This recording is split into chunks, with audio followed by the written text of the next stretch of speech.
નમસ્કાર દોસ્તો, હું જનકસિંહ ઝાલા આપનું સ્વાગત કરું છું. દોસ્તો, મારી સાથે આજે એક બે મહાન વ્યક્તિઓ છે. ભગવાને એમને દ્રષ્ટિ નથી આપી, પરંતુ એમની પાસે મા સરસ્વતી બિરાજમાન છે. તેમના કંઠમાં મા સરસ્વતી વહે છે અને તેઓ જે પણ ગીત અને જે રાગ પ્રસ્તુત કરે છે તેનાથી સૌ કોઈ આશ્ચર્યચકિત તો ઠીક, પરંતુ અભિભૂત પણ થઈ જાય છે. તો આવી બે મહાન હસ્તીઓ જે આપની સાથે હું લઈને આવ્યો છું, જેમાંના એક મારા મિત્ર છે અરવિંદભાઈ. અરવિંદભાઈ નમસ્કાર. નમસ્કાર. અને એક મારા બીજા મિત્ર છે મુળજીભાઈ. નમસ્કાર. નમસ્કાર. આ બંને મિત્રો છે એ જન્મજાત અંધ છે. આજે આ બંનેના કંઠે આપણે એક સારું ગીત સાંભળીશું અને મારી એવી ઈચ્છા છે કે આ બંને વિભૂતિઓને, આ બંને હસ્તીઓને વધુમાં વધુ આપણે પ્રોત્સાહિત કરવા માટે આ વિડીયોને વધુમાં વધુ શેર કરશું.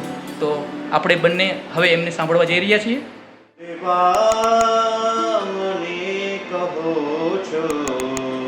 સ્મરણો ભૂલાય ક્યાંથી, કોઈ પ્રેમી જનોને પૂછો, પ્રેમી ભૂલાય ક્યાંથી. વનમાં બાંધીતી નાની એક ઝૂંપડી રે, એ પંપા સરોવરની પાળ સબરી, વાટું જોતી તી મારા